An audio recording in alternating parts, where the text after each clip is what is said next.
पिछले वीडियो में हम लोगों ने रेगुलेटिंग एक्ट 1773 को देखा था, जाना था और इसमें कुछ बातें ये भी कही गई थी कि रेगुलेटिंग एक्ट 1773 की कमियों या त्रुटियों के परिमार्जन हेतु किस अधिनियम को पारित किया गया था, तो एक्ट ऑफ सेटलमेंट 1781। तो आइए इसे थोड़ा डिटेल में जान लेते हैं कि क्या है एक्ट ऑफ सेटलमेंट 1781।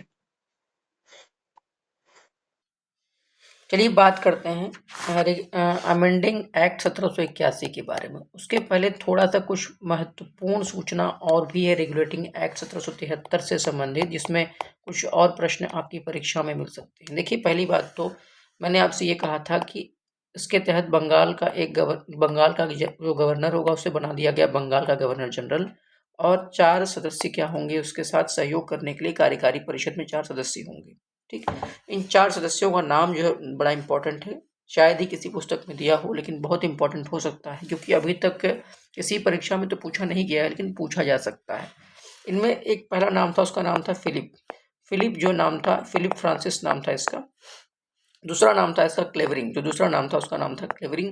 दूसरा व्यक्ति था क्लेवरिंग जो है फिलिप क्लेवरिंग। और मानसेन एक व्यक्ति था, और तीसरा व्यक्ति था वारवेल जो है। ये 4 लोग थे रेगुलेटिंग एक्ट 1773 के तहत जो परिषद बनाई गई थी, कार्यकारी परिषद, उसमें 4 लोग जो सहयोग कर रहे थे किसका, वारेन हेस्टिंग का जो है।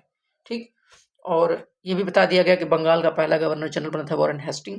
ठीक, सब कुछ पहली बार कंपनी का जो भी प्रशासनिक और राजनीतिक कार्य है उसको अलग अलग मान्यता दे दी गई थी। हालांकि पूर्ण रूप से ये बात सत्य नहीं है, कम्प्लीटली अलग किया गया था। कब? 1784 में। ठीक है, आगे देखेंगे। उसके बाद ये भी कहा गया है आगे कि 1773 वाला जो मैंने आपसे कहा पहले भी कि इसको ये उसमें कुछ सुधार करने के लिए 1781 में कुछ सुझाव दिए। इसमें एक व्यक्ति थे एडमंड बर्ग के सुझाव पर क्या किया गया, इसमें कुछ सुधार लाया गया। किसमें? 1773 में। और 1781 में एक्ट ऑफ सेटलमेंट, इसे अंग्रेजी में एक्ट ऑफ सेटलमेंट कहते हैं और हिंदी में इसे बंदोबस्त कानून कहते हैं। बंदोबस्त कानून लाया गया। और ये एडमंड बर्ग कौन थे? ये देखिए, ब्रिटिश संसद में प्रवर समिति के अध्यक्ष थे। इन्होंने ही सुझाव दिया था कि कुछ न कुछ इसमें संशोधन करना चाहिए। ठीक है, इसीलिए संशोधन की वजह से इसे जो है बंगाल जुडिकेचर एक्ट भी कहा जाता है। बंगाल जुडिकेचर एक्ट भी कहा जाता है इसे। ठीक है, ये प्रश्न पूछा जा चुका है परीक्षा में कि बंगाल जुडिकेचर एक्ट 1781 किस एक्ट को कहा जाता है। इसी एक्ट को कहा जाता है। किसके सुझाव पर आया? तो एडमंड बर्ग को। किस लिए आया था? 1773 के रेगुलेटिंग एक्ट में कुछ सुझाव करने के लिए। इसी कुछ प्रमुख विशेषताएं जो कि परीक्षाओं में बहुत ज़्यादा हो सकता है कि न पूछी जाए, लेकिन मैं आपसे एक बार बता देता हूँ कि कलकत्ता की सरकार को बंगाल, बिहार, उड़ीसा, 3 जगह इन सब के लिए कानून बनाने का अधिकार मिल गया था। उसके बाद गवर्नर जनरल इन काउंसिल, जो भी गवर्नर जनरल काउंसिल का है, ठीक है, उसे सर्वोच्च न्यायालय सुप्रीम कोर्ट के क्षेत्राधिकार से मुक्त कर दिया गया। यानी कि वो अपने हेस्टिंग जो है उसके ऊपर सुप्रीम कोर्ट मुकदमा नहीं चला सकती थी। ठीक है, प्रांतीय न्यायालय के लिए उसके प्रांतीय न्यायालय के निर्णय के विरुद्ध, वैसे मान लीजिए अभी आज का हाई कोर्ट है, आज के समय में क्या अगर हाई कोर्ट के निर्णय के विरुद्ध आपको अपील करना है तो आप सुप्रीम कोर्ट में जा सकते हो।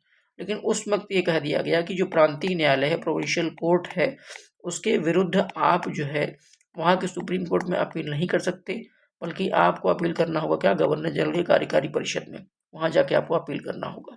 ठीक है, उसके बाद फिर इसी गवर्नर जनरल को मतलब इतना ताकतवर बना दिया गया था इस अमेंडिंग एक्ट में।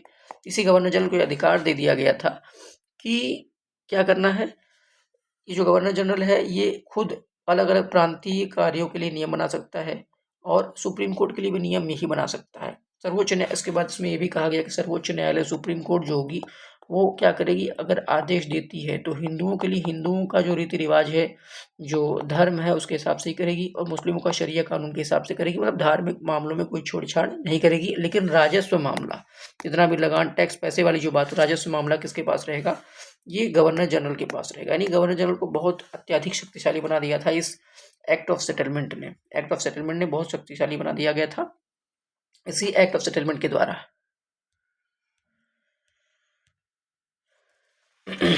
कहानी आपको बता करके इस टॉपिक को खत्म करते हैं 1781 के अमेंडिंग एक्ट या बंदोबस्त कानून को।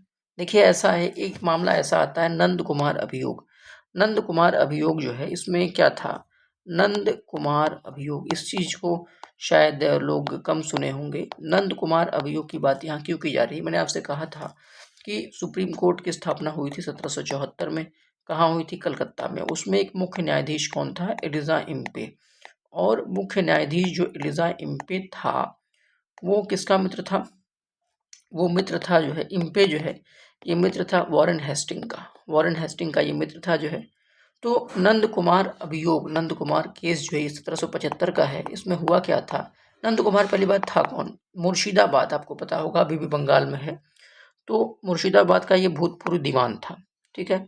वॉरेन हेस्टिंग पर आरोप ये था कि मीर जाफर की विधवा, वॉरेन हेस्टिंग पर क्या आरोप था कि मीर जाफर की जो विधवा है मुन्नी बेगम, मुन्नी बेगम के अल्पवयस्क नवाब मुबारक उद्दौला, जो कि मुबारक उद्दौला आपने पढ़ा होगा कि वो अंतिम नवाब भी था। अंतिम बंगाल का नवाब कौन था? मुबारक उद्दौला। तो मुन्नी बेगम के अल्पवयस्क नवाब मुबारक उद्दौला का संरक्षण हेतु हेस्टिंग ने कितने रुपए घूस लिए थे? 3.5 लाख रुपए। 3.5 लाख रुपए घूस किसने खाया था? वॉरेन हेस्टिंग ने। न्यायाधीश इम्पे हेस्टिंग का मित्र था, इसलिए जालसाजी में नंद कुमार को फांसी दे दी गई। इस मुकदमे को न्यायिक हत्या की संज्ञा दी जाती है। न्यायिक हत्या की संज्ञा दी जाती है इस मुकदमे को। इस चीज को ध्यान रखना। ज़्यादा कुछ मैं यहाँ पर लिखूंगा नहीं, सिर्फ आप मेरी बात सुनिए, आवाज़ को सुनिए। तो नंद कुमार अभियोग, इसमें सीधी सीधी बात यही है कि 1775 का ये मैटर था। ये मैटर यही था कि ये इसको पहला सर्वप्रथम न्यायिक हत्या की संज्ञा दी गई है। इसमें इम्पे जो था वो क्या था? मित्र था किसका? एलिजा इम्पे किसका मित्र था? वॉरेन हेस्टिंग का। और वॉरेन हेस्टिंग के ऊपर नंद कुमार ने आरोप लगाया था कि आपने 3.5 लाख रुपए घूस लिया है। किससे? मुन्नी बेगम, जो कि किसकी विधवा है? मीर जाफर की। और मुन्नी बेगम को क्यों दिया गया था गिफ्ट, ये घूस? इसलिए दी गई। मुन्नी बेगम ने ये घूस क्यों दी थी? ये दी थी घूस इसलिए ताकि उसका जो अल्पवयस्क नवाब है, अंतिम बंगाल नवाब जिसे भी कहा जाता है, मुबारक उद्दौला, उसके संरक्षण हेतु। ठीक। तो उसने ये मुकदमा दायर किया था, लेकिन इम्पे ने ये मुकदमा दर्ज नहीं किया, बल्कि उल्टा ही नंद कुमार के ऊपर जालसाजी का आरोप लगा करके उसे फांसी दे दी। तो इसी को कहा जाता है न्यायिक हत्या की संज्ञा। ठीक है। तो अमेंडिंग एक्ट भी हो चुका है और अब तक आपने बहुत अच्छे तरीके से 1773 के रेगुलेटिंग एक्ट को देखा, फिर अमेंडिंग एक्ट को देखा। अब हम लोग आगे बढ़ेंगे अगले वीडियो में पिट्स इंडिया एक्ट 1784।